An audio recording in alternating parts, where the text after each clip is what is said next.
Welcome back to our channel where many individuals express a keen interest in discussing prominent figures such as Sarah, Rebecca, Leah, and Rachel. However, it is quite common for many to overlook a crucial figure from the Old Testament, namely Hagar, also known as Hagar, the Egyptian servant of Sarai. Hagar played a pivotal role in biblical history by giving birth to Ishmael, one of Abraham's sons. The narrative of Hagar's life is extensively documented in the book of Genesis in the Old Testament. In this video, we will thoroughly delve into the life of this remarkable woman, renowned for her conflicts with Sarai and the manifestation of God's care for her and her son. It is worth noting that despite Ishmael not being the promised son, divine providence played a significant role in their lives. Hagar, an Egyptian woman, possesses a captivating and intriguing story as the mother of Abraham's firstborn with his servant. Hagar emerges as an extraordinary female figure, transitioning from a former Egyptian slave to a leader and matriarch of the Ishmaelites. From slave to leader of a people and matriarch of the Ishmaelites, Hagar's journey is truly remarkable.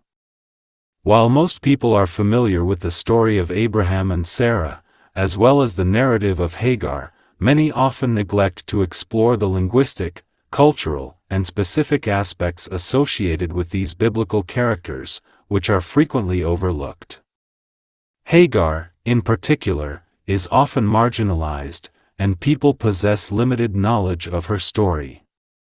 Although the Bible does not explicitly mention Hagar's origin, some scholars widely accept that she was of Egyptian descent.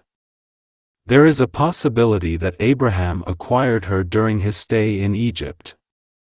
The name Hagar has Semitic roots and can be interpreted as something related to fleeing. Given that Hagar was an Egyptian woman, some scholars suggest that Abraham might have given her this name when she left Egypt to become a servant in his household.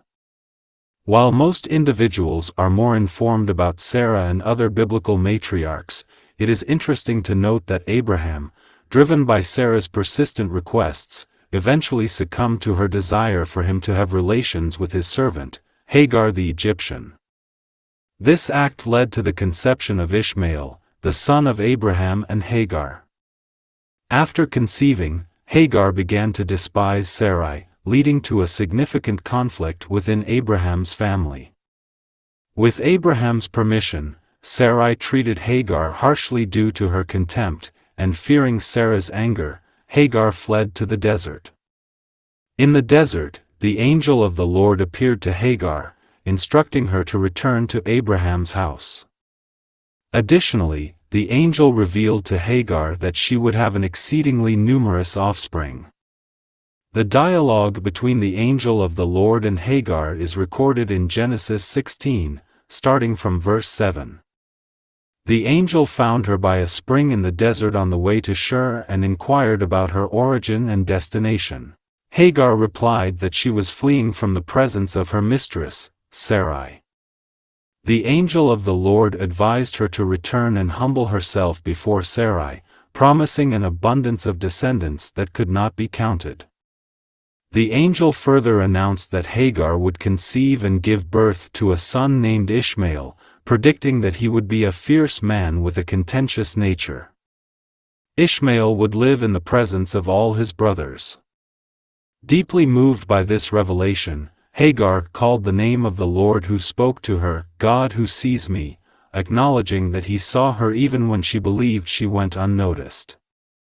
After hearing the words of the angel of the Lord, Hagar returned to Sarah and eventually gave birth to Ishmael.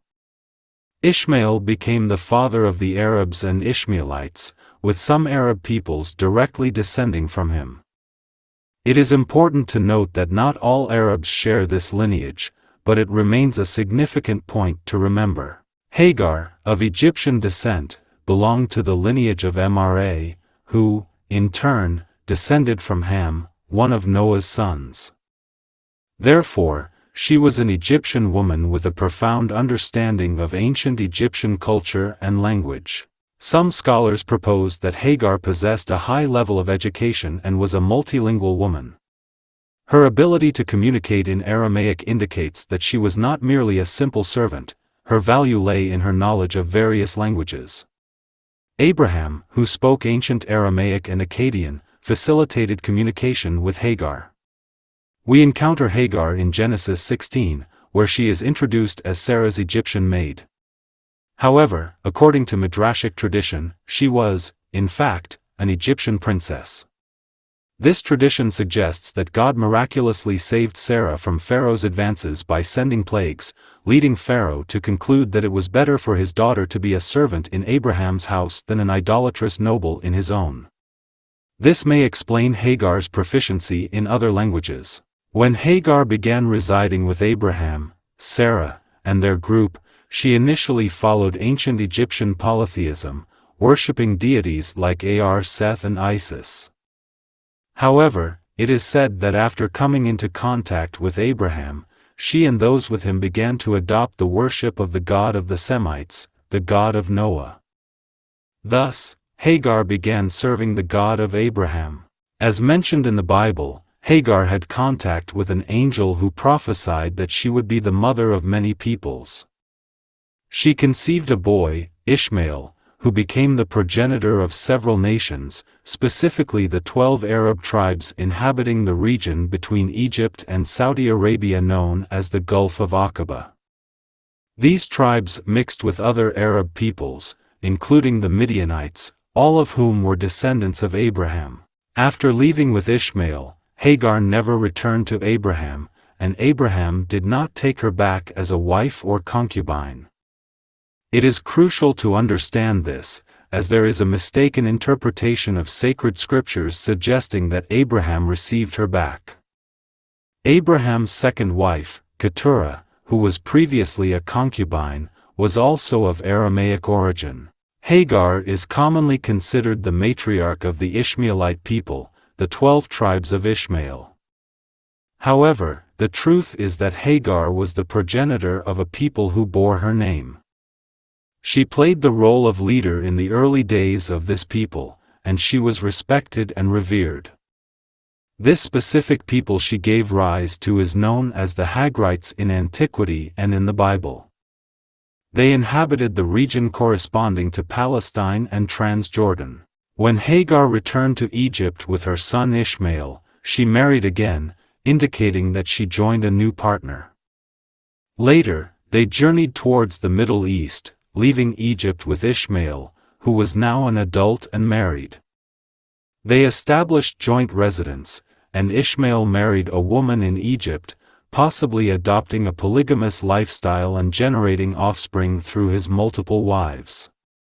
From this offspring, a new community, the Ishmaelite Arab people, emerged, which still exists today and occupies the region stretching from the Gulf of Aqaba to the Sinai Peninsula, encompassing Saudi Arabia. The Hagrites, or Haggite, have always been associated with the Ishmaelites, maintaining a continuous connection but not establishing ties with other ethnic groups in the Middle East and North Africa. Thank you to everyone who has followed the video up to this point. If you enjoyed the content, please leave your likes and comments. Share suggestions for future videos, including biblical characters you would like to delve deeper into. I have plans to produce more videos on these topics in the future. Thank you again, and may you all be under God's protection. See you.